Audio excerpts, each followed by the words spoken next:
All right, folks, welcome back to the Be the Bright podcast presented by Ridge Supply. My name is Matt Hawkins. I'm the owner of Ridge Supply.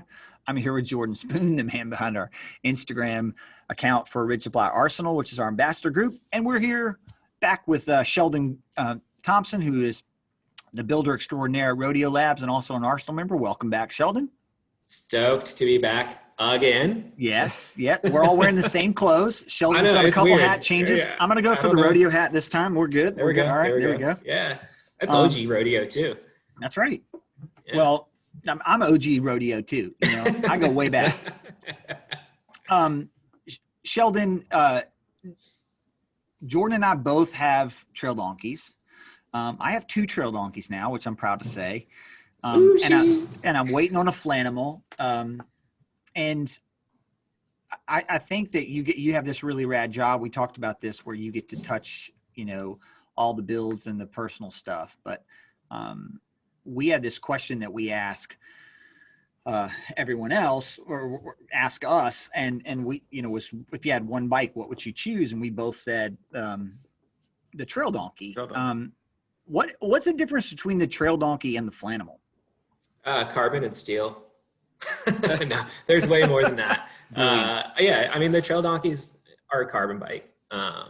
And then, the new Flaanimal is actually steel and carbon, which is, that's pretty crazy. And it's obviously what took so long to make perfect for, to get them out. But it's got some carbon in the tubing, right? Yeah. So it's C-tube's carbon. And then we actually have a cutout in the head tube that's carbon as well. So it's sleeved.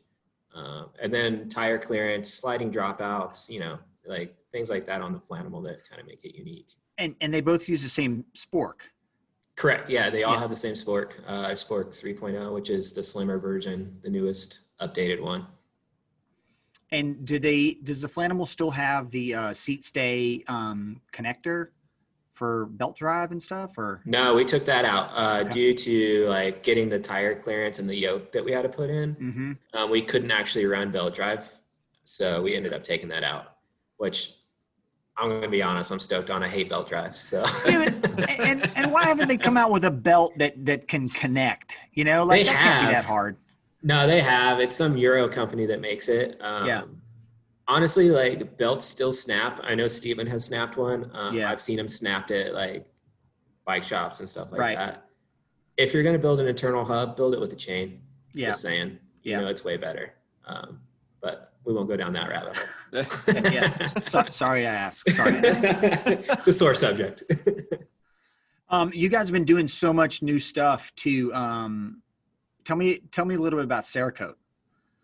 Cerakote, it's a ceramic coating. Drew and Steven's definitely the guys that talk to more about that.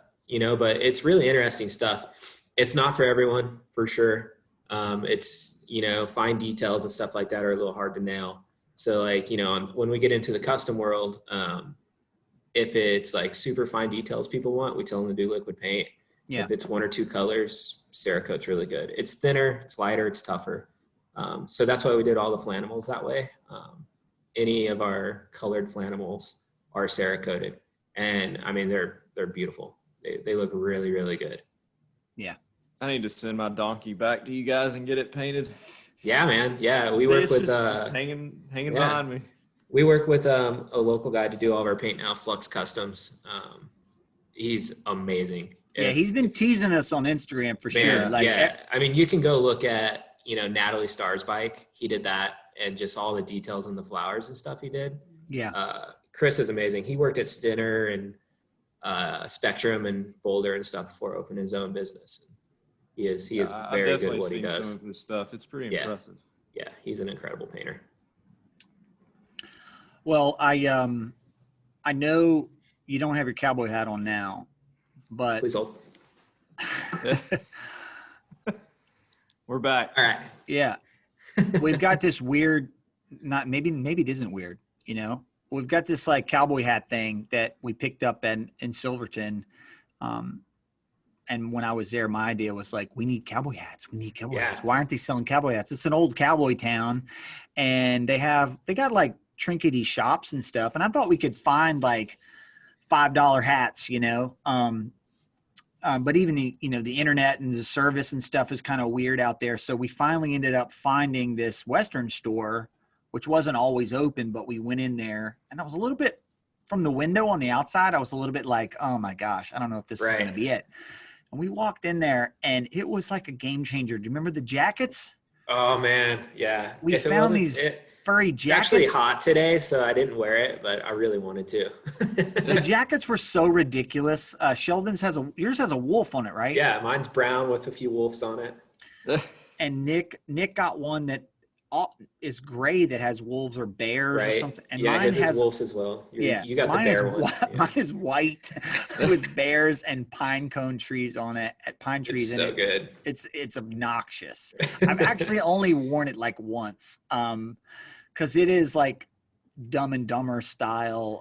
Yeah, it's great. It's good. But we also got cowboy hats there, and it's definitely been something that's been an enjoyment. And we rode on one of our off days. We went to this abandoned mine, and we were riding there. And in classic Silverton style, it seemed like it was right up the road. And so none of us took helmets, and we wore our cowboy hats, and we just kind of were putzing along super slow. It was like a 2-hour ride. It was like a 3-mile climb, like 9% to get to the mine, and we were all just blown by the time we got there. So funny.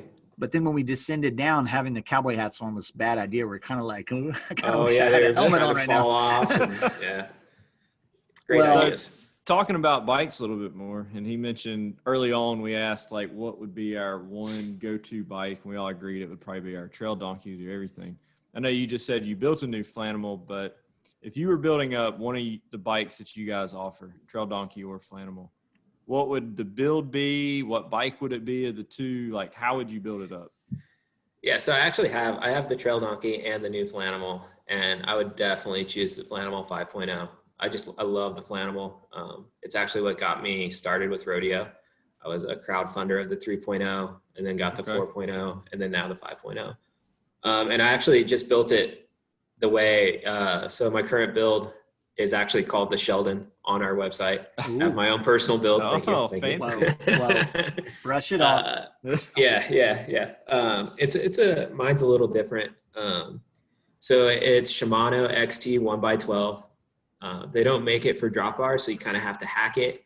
So it's a bar end shifter, kind of old school. Yeah. But it works great. Love it. TRP brakes with the Hope 4-piston calipers. Again, they're not made for each other, so you kind of have to hack it, make it work. And I built it strictly for bike packing and these big alpine rides that we do. So it's got 27.5 by 2.3 Terravale tires on it, like super early tires. And what do I got? I have a 36 up front with the 1051 in the back. Wide bars, dropper post, like working the on thing that is the thing is burly. Yeah. We actually haven't shot it yet, so we're gonna shoot photos of it soon, and then the whole spec will be like on Rodeo and my Instagram, so people can go nerd out on it, which I know people will. Also, I did something a little different. So we vinyl our bikes, as you can see here. We got vinyl, so people can customize it. Well, it's gloss black decals on mine, but they're reflective. So you can't see it during the day, but at night when the light hits it, it is super reflective. Even the wheels, I did the wheel decals, and when the light hits it and they're spinning, it's just a spinning silver disc. It's so rad. That's awesome. Yeah, cool. So stuff like I'm super stoked on this bike. Yeah, super stoked on the bike. The Flaanimal 5 is insane. I don't want to say I love it more than my donkey, but I do love it more than my donkey. It's just such a good bike. I think the proof too is in the fact that so many people have waited for it too, Yes. And I know people are waiting for bikes all over the place because they're not in stock. Yeah. But what's different about y'all is that, people have plunked their money down and are waiting on it and are willing to wait. And that's always a testament to the fact that it's something good is worth waiting for, Right. And, I feel like Steven had that first, prototype back in October when we were, is it October or November when we were in Philly? Yeah. and then there's been improvements since then, and Yep. COVID and blah blah blah. But it's rad to see those finally, rolling out. And there's another shipment coming, I hear, right? Like Yeah, we got the last of them for the year actually are on the way. And we're almost sold out, which is insane. So I would love to have all one you set people up out in there That's that, right. that bought our bikes. Thank you. It's get so one rad. now. Get them before they're gone. I mean, it's really funny. Donkeys and Flaanimals. We're almost, we're already, making 2021 bikes. So it's insane. That's crazy. So and our customers have been very patient, and I think they get it, like with the COVID stuff and not being able to get parts and stuff. Like, we're doing our best to get everything done. Scrounge for parts now too, like for new stuff. Constantly just looking everywhere for parts, even getting them from like random online retailers. Jensen and stuff like that. I've had to track down parts. It's really crazy. You go to our distributors and everything you look at is out of stock, or like you talk to the people that work at QBP, who's the largest parts distributor in the United States. They're like, we're at 20% inventory right now, which is mind blowing. It's insane. So I do think the pent up demand for 2021 is going to be real though. For all the people that, have been taking COVID seriously or not racing or didn't buy a bike or whatever, that are already in the bike game, and magnify that with all the people that have come to the bike game this year, and have had nothing but time to research and watch things be out of stock. I think that 2021 is going to be pretty crazy. I think so too, especially on the event side. If we're able to start having big events again and racing and stuff. I think races are going to be bonkers, which is great. I think you're going to have everybody wanting to do it, because nobody's going to do anything for the last almost 7 months right now. So I don't even like racing bikes anymore, and I want to race. I don't really want to get into all this $150 stuff, but it is weird to try to plan for something too that you don't know what it would look like. And I think that's the other part that's going to be hard for events, is you can only really put on something that is safe for what is safe today. It's hard to say in 6 months what's going to look like, or, what the climate's going to be like, or anything. So that'll be interesting to see. And I don't think racing is going to go back to the way it was. No, I don't think it will either. Not for a while, at least. Yeah. But I mean, we are starting to see some races pop up. I know there's going to be some cross races this year, and Mountain Bike Worlds, I think, is today. So, it's crazy. Racing is still there. It's just not near as what it was. Well, Sheldon, thank you so much for being here, dude. You got to get back to work, crushing some Flaanimals out. I look forward to, we'll have to get you back, and maybe we could do silly live reveal or something of the, that'd be sweet. The Flaanimal for me when that comes. We're big time. That would really show the bike off. I'll put it on the 2022 schedule. Appreciate that. Silverton 2022. Single speed. Oof. No motor. That is nothing but walking. That's right. I was going to say that. Hey, that's how I did it the first time. It's fine. That's true. I just have a lighter bike to push along. So that's very true.